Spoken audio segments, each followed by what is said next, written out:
episode 3 of the series Unlocking the Power of Early Peace Education, and today's topic is Parenting and Educating for Peace.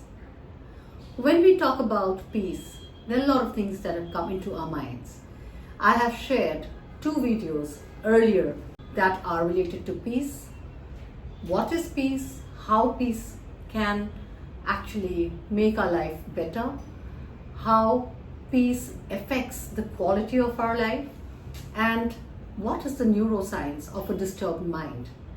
I'm sharing the link of these 2 episodes in the description so you can have a look at it. And if you have not yet subscribed to the channel, please do so, because I'll come up with many interesting topics related to early childhood education, and these will cover topics for educators, for parents, for enthusiasts, and for children in the discipline. Now coming back to the topic, let us look into how we as parents can actually be a role model in our child's life, because by now we all know that the early years of a child's life are the most crucial in terms of developing how the child would respond or react to a situation and how much the child is in control of himself or herself. So let us look into the nitty-gritties of what we can do in order to have an aura of peace. Firstly, we need to break our negative thought patterns, because if we think negatively and voice it out, our children would develop similar patterns from it. We need to understand the triggers that makes us angry and disrupt our peace and take control of our emotions, first by labeling our feelings and then by emotionally self-regulating. Once we realize that we are disturbed, we need to become mindful and take charge of the present situation and not allow the situation to take charge of us. We can meditate, we can do deep breathing, we can do very slow in and out breathing, because as humans, we all have our shortcomings. We all get angry, we all tend to get fearful or anxious, but at the same time, if we are in control of our feelings, then we will be able to regulate those feelings and also keep an atmosphere of calm around us. Once we are able to manage our own feelings, are in control, we can easily become the right role model for our child. Like I said before, our children learn from what they see. They learn from examples. At home, we should have an environment which is very democratic. Every child should be heard. Every child should be seen. And as parents, we need to keep away gender biases. In situations where there is anger, there is fear, there is anxiety, we need to be able to calm down and think in a way where we can solve the problem. The parents need to be very mindful of the words they use in the household, because every word matters. The kind of signals we give from the word, how we are supposed to behave, or what we are doing. So words play a vital role. On top of that, our behavior, our own demeanor has a very, very big role to play in terms of the examples we set for our children. We should be proactive, we should be mindful. It's very important to be mindful. Also remind the children to stay away from screen, because screen is a big time distraction when it comes to building up chaos within, because as I have said in one of my previous videos about continuous scrolling leading to brain rot, we all know that too much engagement in the digital space can be harmful for the little ones. So in that way, we can maintain the peace. The environment in the house needs to be soothing. There should be soothing colors, good music. The house should be soft and cozy for the people living there, and it should be very welcoming. So that way, I think an atmosphere is created where mindfulness becomes a part of our lives. It becomes a daily practice, like we talk about yoga. So once mindfulness is a part of our life, it is very easy to actually be able to self-regulate and be in control of one's emotions. And because we all know that there are many situations that would arise in our life that would threaten us, make us fearful, make us anxious, we need to be in control, and that is how we can maintain the peace. Also, when children are fighting, the siblings generally have a small fight or a bigger fight, so parents should allow them to resolve the conflict among themselves, and that is how they will understand conflict resolution, negotiation, what was the reason for the fight, and also if there are any bad feelings that stays behind after the fight needs to be resolved, because again, those form our networks, the neural networks, the feelings, the experiences. So we need to work on those and try to come to a solution, come to some kind of an understanding, so that the negative feelings do not stay in the mind. So the negative thought patterns or the negative feelings do not become a part of our daily habit in a way we analyze the situations around us. Again, teaching children empathy, love, compassion, respect, tolerance, all of this is very vital, because when we talk about the early childhood years, from pre-birth to about 2 years till the child comes to the school, the parents are the main teachers of the child. And so what they do, how they form an example or they show as an example, is very important for the child, and they follow it. So before they come into the school scenario, a part of their personality is already formed. So it is very important that, again, these years where till the child is exposed to good school or an environment, we need to be very careful, and even after that. So that goes without saying. But these years from birth to 2 to 2.5 or 3 till they come to a school, the child is completely under the influence of the parents and of the environment of their siblings or their relatives or the people they interact with. Also, it is very important, in order to have a peaceful mind, is to have adequate sleep.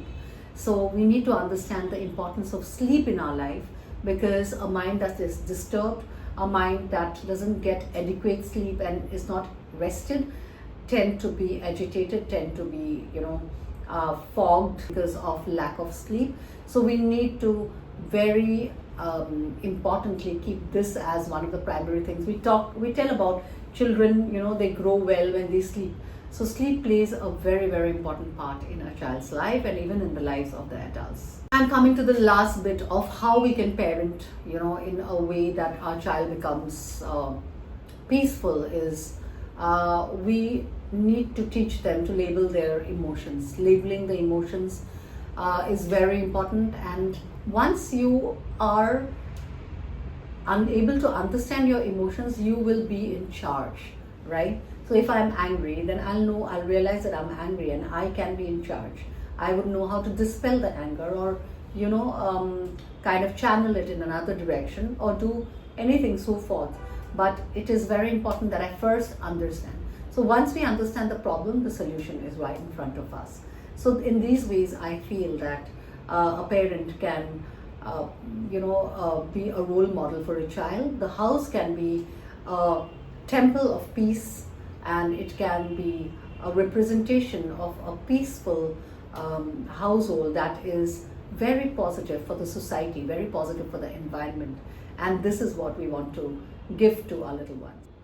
And moving on, now I would be telling about how an educator can be a facilitator for peace, how she can be a peace facilitator, and what are the basic things that needs to be done in the classroom to maintain a peace realm, a zone where the child feels safe, secure, loved, is able to confide, is confident, a child who is all-rounded in a way that they feel that they are within a safety net.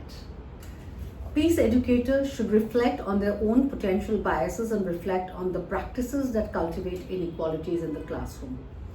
She must not have a hierarchical system in the classroom. It is an educator, at least in the early childhood years, should be in eye contact with the child, should be at the same level, so that the child feels safe and secure in order to interact with the educator. They should encourage children to engage as active participants in the classroom. Early educators should not be those who are simply teaching, but they should be co-researchers, and they should allow the children to initiate their own learning. Children are really fantastic in initiating their process of learning, but we always take the role of the educator or the teacher and try to, put in our basic tenets that we want for the child. But actually, if we allow them to choose their own way in what they want, that would enable the child to have a very strong foundation, and they would be more creative, they would be more involved in their own learning process. The children's voice should be represented in the classroom. It should be a democratic setup. Everybody should be heard. There should be no favorites in the classroom, no kind of biases, no gender differences. So this again is very important, because the biases are very big triggers for many children who feel insecure in their environment. As peace educators, it is important to focus on the exchange of knowledge between student and teacher as a tool for collaboration and connection. So, like I said about being co-researchers, that is a very vital point. Practicing self-care is also important. Now, the most important thing for teacher is that he or she should be caring about himself or herself, or their own mental health, their own needs of their lives, because that is what is vital. If I am happy, I can make the people around me happy. But if I am not happy, if my needs are not met, if I feel inadequate, then definitely I'll create an environment of chaos around me in most cases. So I would recommend that the teacher works ways out to remove or stop burnout in their lives. They need to find their passion. They need to do things that make them happy. And if you are happy, then you will take or walk into the classroom as a happy individual, and that would make the people or the children around you very happy. Also, because we deal with children in the early childhood years, the involvement with parents is very important. Parents are our stakeholders, major stakeholders, because with parents we need to discuss their development, what they are doing, what has been the curriculum, what we are trying to incorporate, and how the parents can be a strong point in delivering what we want, the outcomes that we are looking at. So parent needs to be our partners, so you can develop a very good relationship with them, involve them in school activities, be transparent, be open, and allow the parents into the school so that they feel that they are part of the child's learning process and they understand the importance of what you are doing. So as peace educators, like I said, we need to be a very, very mindful individual, somebody who is not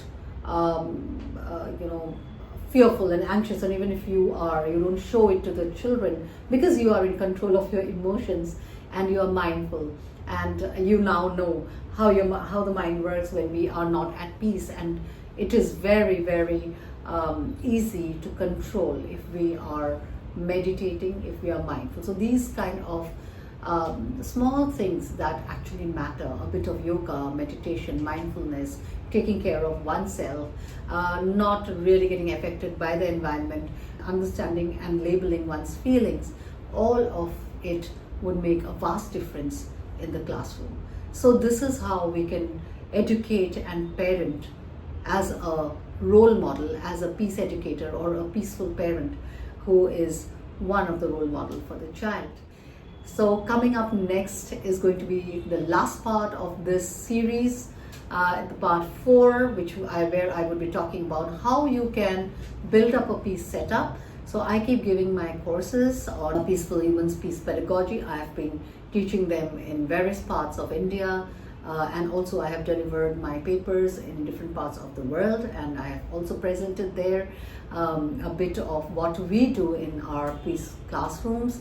So the next would be about how we can set up a peace school, and how we may set up a house that promotes the language of peace. So keep watching, stay tuned, and like I said, if you have not yet subscribed to the channel, please do so. Every subscription matters, and I feel that I'm able to reach out to you, and a little bit of exchange of knowledge or exchange of ideas would enable us to build up a society, to build up a generation of very peaceful young people.